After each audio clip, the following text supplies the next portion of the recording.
Lady from the 71st on concurrence. Thank you, Mr. Speaker. So it's 4 a.m. Probably none of our constituents are watching this right now, maybe one or two. But how many people in the dead of night are able to watch what politicians in this body are doing on the last day of session? This bill is an insult to our democracy. It's a violation of the public trust, and it's even more insulting that at 4 a.m. you're going to bring this bill up and pass it when no one in the state wants this bill, except for the people in this room. If you sat down with your kids or your grandkids right now and they asked you what you did on your last day of session, would you tell them that you increased money in politics? What would you say to them? Would you be willing to tell them that you voted to bring more lobbyist donations to your campaign committees? Do you think they'd approve of you sponsoring more money in politics? And would you be honest and tell them that you recently just voted to limit early voting to prevent voters from retaliating over your actions? Ask a fourth grader, Mr. Speaker, the next time a class visits with you.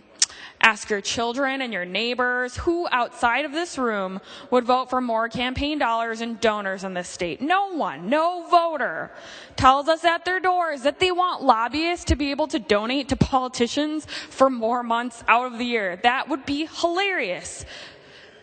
You're out of your minds. People want less money in politics, not more. They want their legislators to represent them and not the special interests. We hear this every single day.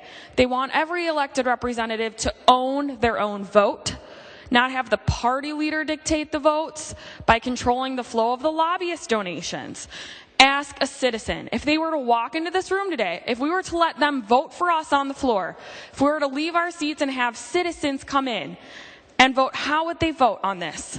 They wouldn't. They would think it was absurd that this bill got to the floor in the first place. What would a pipe fitter or a farmer or a veteran or a teacher bring up on our last day? This bill wouldn't come up on our last day if they were here. They'd pass a long-term family supporting jobs bill. They'd invest in our infrastructure, repair our bridges and roads. They'd put more people back to work. They'd spend the last day of session doing real work like investing in our public schools and our workforce. They'd pass meaningful campaign finance reform. They'd get money out of politics. They'd increase voter access, and they'd make very sure we accepted the Badger Care expansion and save taxpayer money and cover 85,000 more people and create 10,000 jobs.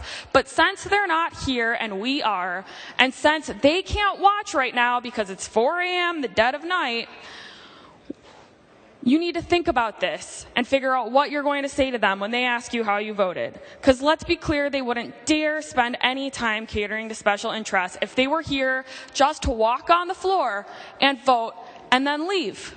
But politicians, unfortunately, care more about their incumbency than their constituency sometimes, and this is one of those cases. But you shouldn't. So is this a bill you can be proud of? Will you go home and tell your significant other or your spouse or your kids what you did? Will you go back to your districts and tell your constituents you voted for this bill? That you co-sponsored it or authored it?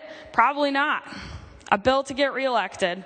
Another Republican job security bill. Well, I wish we could have seen 50 job security bills for the middle class and the working poor today. That's something we could have been proud of. But this isn't. Can you stand behind this bill in good faith? In all likelihood, given the actions you've taken today to limit access to the polls and for voting rights, I think not. Senator Dale Schultz recently said, when some think tank comes up with the legislation and tells you not to fool with it, why are you even a legislator anymore? You just sit there and you take votes, and you're kind of a feudal serf for folks with a lot of money.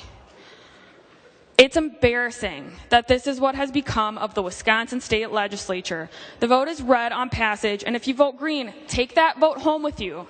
Explain it to your constituents. Thank you.